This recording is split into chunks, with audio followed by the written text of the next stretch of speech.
¿cómo esperas establecer una paz duradera cuando esta población que va a quedar van a querer en cualquier momento, en cuanto ellos tengan la oportunidad de querer buscar venganza por todo lo que ellos han perdido? Existe el debate ahora entre la libertad de expresión, entre el fanatismo religioso.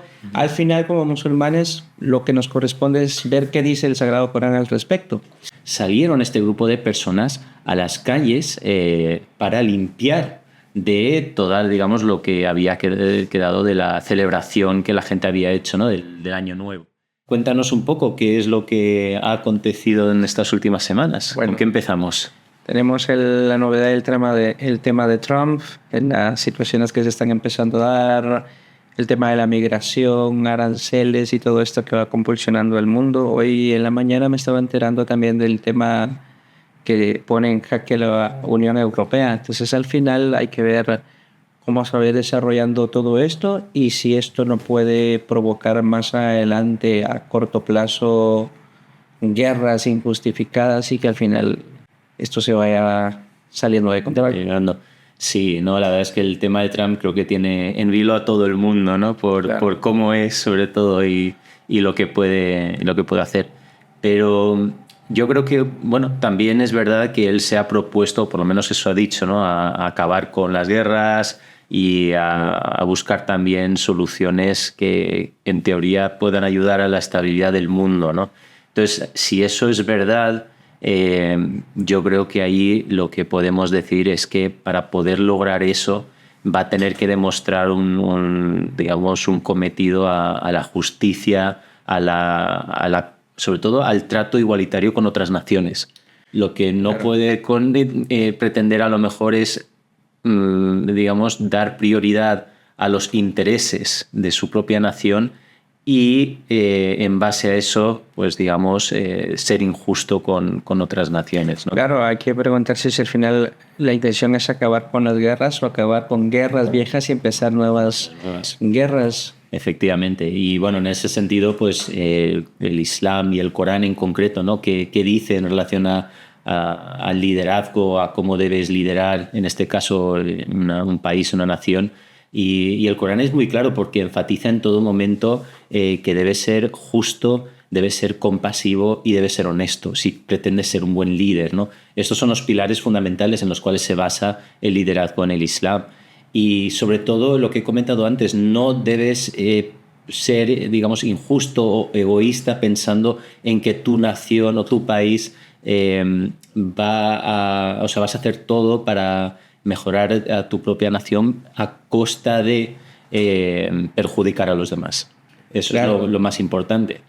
De lo contrario, solo sería un colonialismo moderno. No hay otra cosa que responda a ese asunto. Sí, y efectivamente en la primera época del Islam, de hecho, hay muchos ejemplos, ¿no?, en la vida del profeta del Islam sobre cómo él no solo predicó, sino aplicó lo que es la unidad, ¿no?, entre distintos pueblos, distintas naciones y el respeto mutuo entre cada uno de ellos. Y bueno, a ver, sobre el tema de las guerras, Trump, de hecho, en una declaración que hizo, dijo que no iba a empezar nuevas guerras, sino lo que quería era detener las guerras existentes, ¿no? Y para eso yo creo que el jalifa de la comunidad ahmadía ha dado muchos ejemplos y ha explicado durante los últimos 15 años ya creo que son, claro, sí. Cuáles son las premisas para buscar la paz mundial, ¿no? Y de nuevo, él lo que dice es que si de verdad buscamos una paz mundial, lo que debemos hacer es ser justos, implementar la justicia a nivel internacional. Hay una cosa muy a destacar, y es que el califa de la comunidad musulmana Ahmadía ha sido el único líder religioso que se ha antepuesto sobre intereses continentales. Y es el único que ha prestado atención y ha hablado directamente a los líderes, independientemente del país o la religión, sobre cómo se debe llevar la situación política más en estos tiempos. Exacto. De hecho, bueno, podemos ver algunas escenas de un vídeo sobre esto. Estos simposios por la paz, que son eventos que tienen lugar en Reino Unido, en Inglaterra, a nivel internacional, porque viene gente de todo el mundo. Son eventos organizados por la comunidad musulmana Ahmadía, donde se invita a líderes políticos, periodistas, investigadores, etcétera, para que, se hable, ¿no?, sobre cómo buscar construir un mundo en paz, ¿no? Y se dan soluciones a todos estos problemas y estas guerras que están habiendo, sobre todo en los últimos años. Y el ponente principal de este evento es precisamente el Jalifa, ¿no?, de la comunidad musulmana, claro, María. Y en ellos ha dado un montón de consejos, de advertencias, ¿no?, sobre el hecho de que todos estos conflictos pueden acabar en una tercera guerra mundial. Es que yo pienso que es lamentable la situación que está agarrando la política en estos tiempos y se ha mezclado todo. Migración, guerra, desplazamientos. Al final esto corresponde a intereses. Sí, y bueno, ahí pues no, de nuevo hay que decir que hasta que todas las potencias, todos los países o todos los grupos involucrados no traten de establecer la paz de forma justa, sin tratar de perjudicar a los demás, pues no se va a conseguir, ¿no? Porque, por ejemplo, ¿cuál es la situación con el tema de Israel y Gaza ahora mismo? Claro, no hay una solución clara, al contrario, creo que Trump ha propuesto desplazarlos a otros países vecinos. Al final eso no es una solución. Desaparecer o ocultar una realidad, pero no volcarse hacia la paz. Si una persona está consciente, veamos lo ilógico de esto, si una persona está acusando a un grupo de gente de estar infestados de terroristas y fanáticos y lo que quieres es ir en contra de ellos, no esperes que esa gente venga y te responda de buena manera. Se está tergiversando mucho la realidad de la gente de Gaza y es lamentable porque nadie presta oídos a eso. Hace poco se conmemoró acá en Europa lo del campo de concentración de Auschwitz y todo lo demás, y a ojos abiertos es también una hipocresía social hoy en día. Hablamos del tema de judíos, hablamos del tema de esto y del otro, pero nadie quiere tocar el tema de Gaza, lo cual es lamentable. Sí, y bueno, y aunque hoy en día tenemos un alto el fuego a este lamentable conflicto, como tú dices, pero yo creo que sobre todo hay que buscar una solución duradera, ¿no?, a todo lo que está pasando. Y bueno, hemos hablado aquí en este canal, en otros vídeos también, sobre cuáles deberían ser las maneras a través de las cuales se debería buscar una solución al conflicto, ¿no? Y todo pasa por el hecho de que la ONU y los demás países de verdad dejen de buscar o velar por sus propios intereses y de verdad traten de, ante todo, buscar establecer una paz basada en la justicia.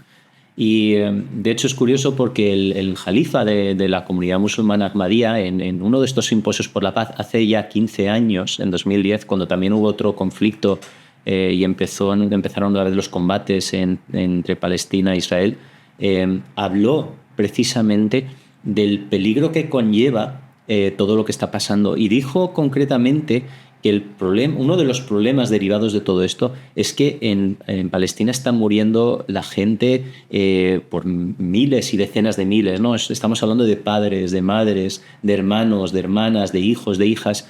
Y claro, el Jalifa decía que si lo que se pretende es buscar una solución al problema, cuando tú estás masacrando a la familia de todos estos niños que son los únicos que van a quedar allí con vida al final de este conflicto, estás creando una población que va a tener un gran resentimiento, claro, una gran, un gran problema, sobre todo psicológico y sobre todo de percepción de cara a Israel y también a las potencias occidentales, ¿no? ¿Cómo esperas establecer una paz duradera cuando esta población que va a quedar van a querer en cualquier momento, en cuanto ellos tengan la oportunidad de querer buscar venganza por todo lo que ellos han perdido? Y bueno, y eso es lo que ha pasado también en otros países. Claro, yo pienso que estamos de acuerdo en que la violencia no se justifica, pero tampoco se justifica el hecho que se cometan injusticias contra cualquier persona. Por supuesto. Y obviamente nosotros siempre hemos desde el principio condenado las acciones de Hamás, ¿no? Pero claro, el castigo que se está imponiendo, sobre todo sobre civiles, es absolutamente desproporcionado, antiético, y es triste también que muchos musulmanes también han dado la espalda a los mismos palestinos. Sí. Han hecho oídos sordos, no han aceptado refugiados, y eso está causando que cada día se incremente más la crítica hacia los líderes musulmanes que debieran de ser el resguardo de estas personas. También, completamente de acuerdo.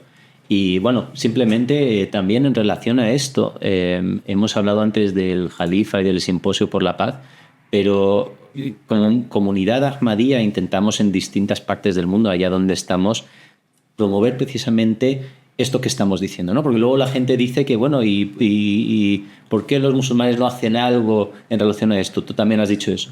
Desde la comunidad Ahmadía siempre se intenta, ¿no?, en la medida de nuestras posibilidades, promover todo esto que estamos diciendo. Y este es un ejemplo en Australia de las mujeres de la comunidad musulmana Ahmadía. En nuestra comunidad hay una organización de mujeres que lideran sus propias actividades. Y este evento precisamente es un evento que se hizo también por la paz, en el cual se hablaba del empoderamiento femenino y cómo las mujeres dentro de sus áreas respectivas pueden liderar también el tema de la paz en el mundo, ¿no? Claro. Desde aquí se hablaron sobre todos estos temas y además hubo representantes de diferentes religiones, desde la parte del gobierno también hubo alguna representante, y las mujeres musulmanas hablaron desde las enseñanzas del Corán, ¿no?, y de la vida del profeta, cómo se debe buscar la paz y la justicia Sí, hay una cosa que es importante. Hace poco, ahora que estoy viendo esto, recuerdo que escuchaba algunas acusaciones aquí en España de algunos grupos religiosos que hablaban que el Islam en ningún momento está promoviendo la paz. El problema de que la gente simplemente ve lo que quiere. Si una persona, por ejemplo, se empeña en buscar todas las cosas negativas que los musulmanes hacen, porque hay una diferencia entre lo que el Islam enseña y los musulmanes hacen, obviamente lo va a encontrar, y por miles. Uh-huh. Pero en realidad, a nivel nacional, hablando de España, la comunidad musulmana Ahmadía pues sí estaba llevando a cabo un montón de actividades en pro Palestina, en pro de la paz, y me parece interesante que ese tipo de noticias no se ven. No sé. Incluso a nivel mundial, la comunidad musulmana Ahmadía es la más activa a nivel mundial en promover la paz, y es algo que no se comenta. No sé. Y pasa algo en alguna aldea de un pueblo desconocido en el desierto y eso se vuelve internacional, pero las acciones que los musulmanes en conjunto buscamos hacer por la paz nunca se conocen. Sí, y de hecho ese es el motivo de este programa, ¿no? De hecho veremos también otros eventos también en distintos países del mundo que ayudan a todo esto. Pero vamos a comentar más noticias. Suleiman, ¿por qué no nos hablas?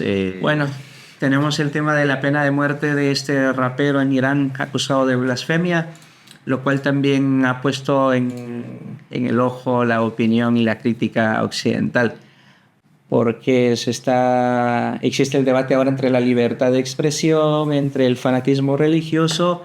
Al final, como musulmanes, lo que nos corresponde es ver qué dice el Sagrado Corán al respecto. Estamos de acuerdo en que cualquier tipo de ofensa es algo lamentable, pero ¿cuáles tienen que ser las acciones a tomar en esto y hasta qué punto lo que Irán está promoviendo es el Islam? Quiero agregar también que muchas de las críticas a las enseñanzas islámicas vienen precisamente de las políticas extremistas exclusivamente de Irán. Eso lo he comprobado en un 80%, independientemente de la religión que sea, y principalmente protestantes, lo que siempre hacen es agarrar las políticas de Irán o las enseñanzas distorsionadas del chiismo para generalizar lo que es el Islam, pero cuando uno los invita a ver directamente las enseñanzas coránicas, pues nunca hay tiempo. No, está claro. Y bueno, de ahí tenemos mucho que decir, ¿no? Porque el problema aquí es hasta dónde llega la libertad de expresión, ¿no? Y hasta dónde llega, digamos, el tema del insulto, de la burla, ¿no?, hacia figuras religiosas en este caso, ¿no?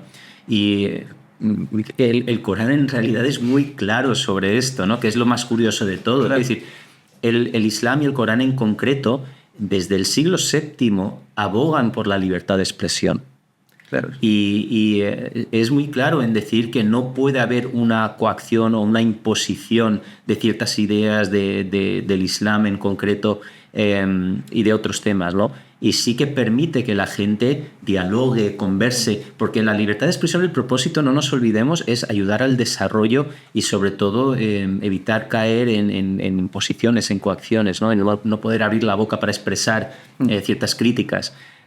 Entonces, ¿qué pasa con la blasfemia? El tema del insulto a las figuras religiosas o las burlas o este tipo de cosas, el Islam, digamos, las prohíbe desde un punto de vista moral o ético, pero no las castiga. Entonces, claro, el Islam es muy claro diciendo que si tú te dedicas a insultar a una figura religiosa, lo que estás creando es frustración y enfado en los seguidores de esa religión, ¿no? Es como dijo el Papa, que si alguien insultara a mi madre, pues yo le pegaría un bofetazo, ¿no? ¿Qué quería decir con eso realmente? Que es lógico que si insultan a una persona que tú quieres, y no nos olvidemos que en el Islam, el profeta del Islam es más querido para los musulmanes que incluso nuestros propios padres. Claro. Entonces, el insulto genera ese tipo de enfado. Entonces, el Islam lo que quiere evitar es eso. Entonces, prohíbe el insulto a figuras de otras religiones también, pero no lo castiga. En el Corán no vas a encontrar un solo verso donde se castigue la blasfemia. Claro. Y ahí está el error, por desgracia, en ciertos países, ¿no? Como Irán y Pakistán y otros, por ley sí que lo están castigando, ¿no? Entonces ahí está el problema, que no están siguiendo las enseñanzas originales del Islam. Hay que aprender a entender que existen las leyes islámicas y las políticas que cada país quiere incrementar y cómo cada país va a interpretar lo que es la ley islámica.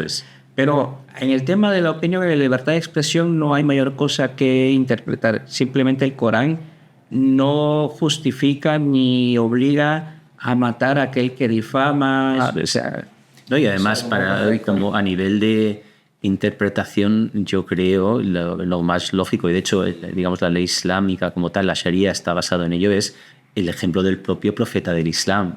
Claro. Si hay alguien en el cual deberíamos fijarnos para ver cómo practicar lo que se dice en el Corán, es precisamente el profeta del Islam, y en su vida, su vida es un libro abierto, ¿no? Como quien dice. Vamos a ver lo que dice el Corán, porque yo creo que es interesante.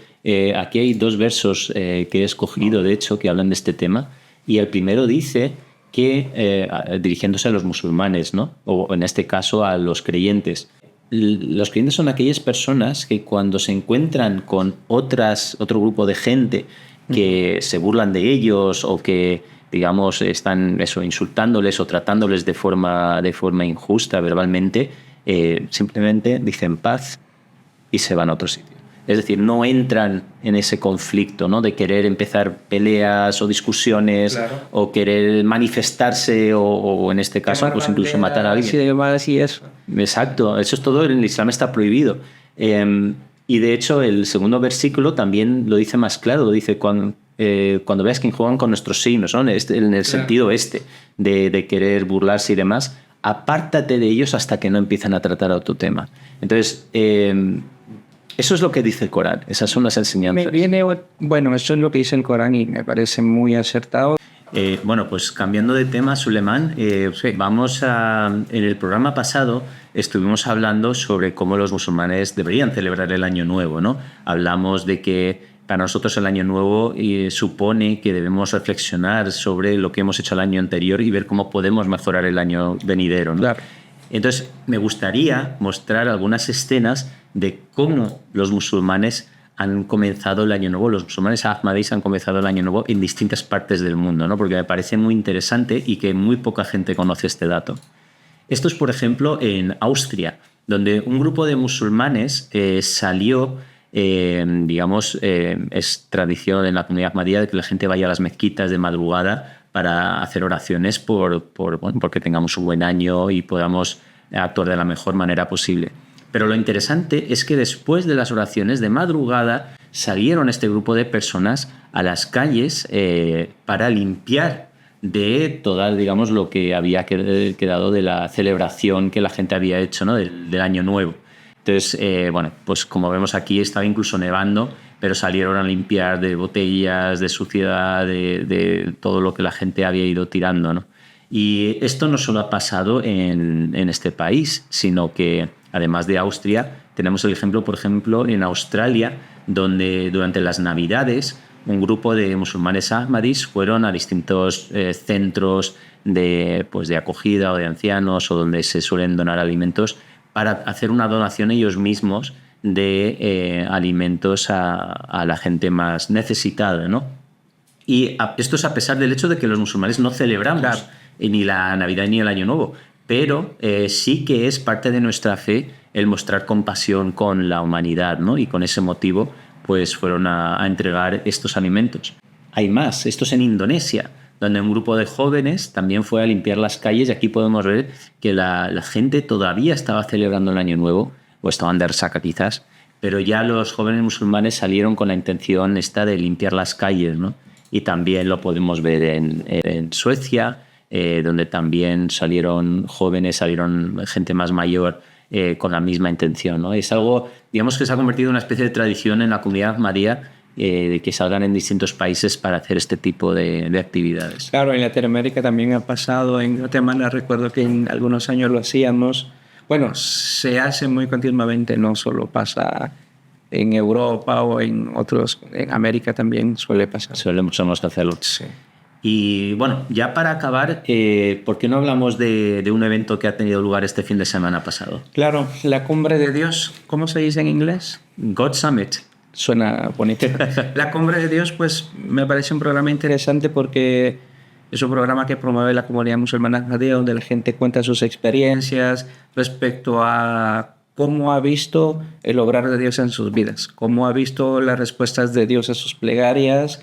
Y es interesante porque eso nos demuestra que el Islam es una fe viva, no simplemente son ritos, rezos y demás, sino que es una fe viva. Vamos a ver aquí algunas escenas, pero como bien dices, God Summit es un programa que dura el sábado y el domingo, lo hacen todos los años, y está organizado por Review of Religions. Review of Religions es una de las publicaciones, una de las revistas que publica la comunidad musulmana Ahmadía, también está en lengua española, y ellos desde hace ya 2 o 3 años han empezado a hacer este programa donde durante 2 días muestran documentales, reportajes, otro tipo de experimentos sociales, etc. Y donde se habla de la experiencia real que tiene la gente con Dios. Sobre todo por el hecho de que, claro, si tú piensas, todos hemos leído alguna vez alguna anécdota de alguien o visto en la tele algún comentario de alguna persona que dice haber tenido una experiencia real con Dios. Pero mucha gente lo descarta como algo insignificante, una cosa que puede ser producto de la imaginación y demás. Pero ¿qué pasa cuando este tipo de historias se repiten continuamente en distintos países, con distintas personas, de distintos niveles de educación en todo el mundo? Ahí ya te da algo que pensar, ¿no? Y esa es la experiencia de la comunidad musulmana. Y esa es la razón por la cual se hace este programa, ¿no? Porque aquí se hablan desde el punto de vista de muchísimas personas de orígenes completamente diferentes. Es una promesa que también Dios ha hecho en el Corán. Recuerdo que dice: cuando mis siervos te pregunten por mí, diles que estoy cerca y respondo a la plegaria del que me invoca. Eso, el objetivo también del Islam es que el hombre tenga un verdadero encuentro con Dios. Y yo siento que es algo muy nuevo a veces que se escucha de los musulmanes, porque muchos musulmanes no suelen contar estas anécdotas como el mayor fundamento de su fe, pero sí forman parte del fundamento de la fe de los creyentes, las respuestas de Dios.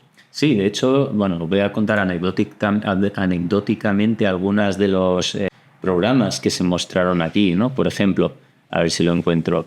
Aquí hubo un experimento social que se hizo en el cual llamaron a gente de diferentes, digamos, niveles de creencia, por decirlo así. Sí. Había desde un ateo, un agnóstico, un cura cristiano, un imán musulmán. Y entonces, pues tenían estas líneas y lo que hacían eran hacerles preguntas relacionadas con la fe o diferentes preguntas relacionadas con la ciencia y demás. Y cada uno se colocaba en una línea en función si estaban de acuerdo con la pregunta o la afirmación que se hacía, o en desacuerdo o medio, ¿no? Entonces, luego les preguntaban a cada uno la razón de por qué habían elegido eso, ¿no? También hubo una programación infantil donde para los niños se habló de una historia muy conmovedora de un chico, Abdurrahman se llamaba, ¿vale? Pues este chico Abdurrahman era un niño que desde una edad muy temprana le diagnosticaron un problema de corazón.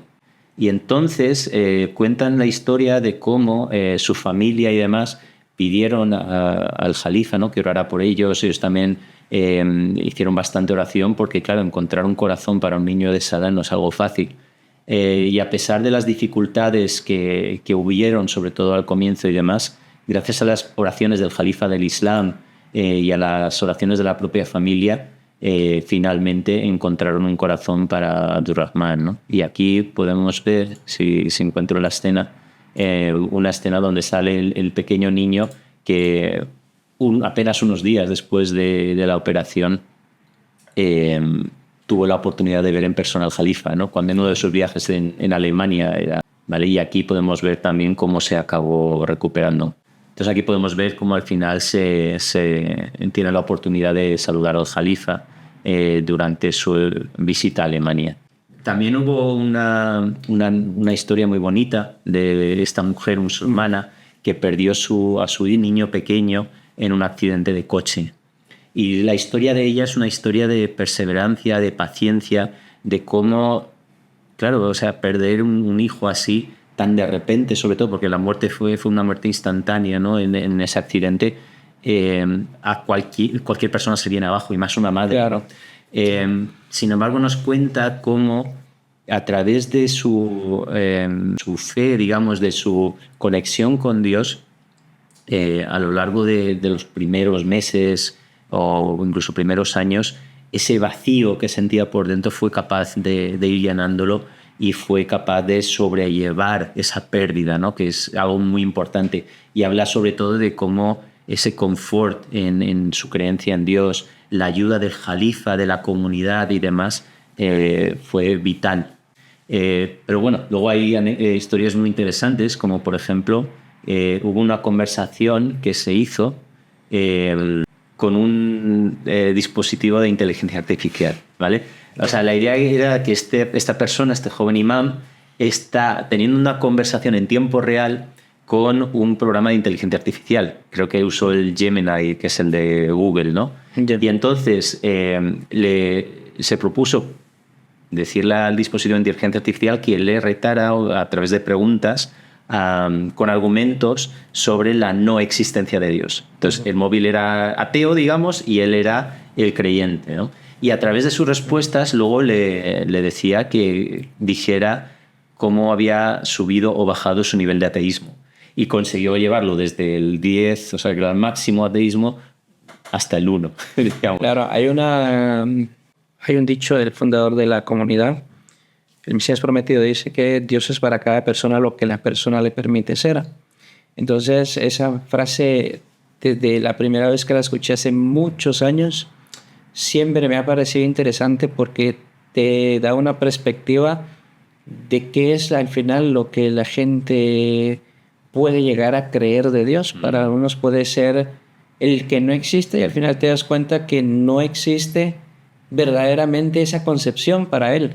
Sí. No es que no exista como tal. No es la realidad. Es un tema muy interesante y bueno, lo podemos comentar en algún otro vídeo. De hecho, tenemos vídeos en este canal que hablan sobre el tema de la existencia de Dios. Pero bueno, si entramos ahí en ese mundo nos vamos a quedar aquí toda la tarde. Así que yo creo que con esto vamos a acabar. Quiero dar las gracias también a todos los que nos han seguido hasta este momento y recordarles que bueno, nos dejen sus comentarios también si tienen temas que quieran que comentemos, que lo dejen en los comentarios y suscríbanse al canal, por supuesto. Suleiman, muchas gracias. Gracias también por el espacio y estamos a la espera de los comentarios. Perfecto. Venga, que la paz de Dios sea con todos ustedes.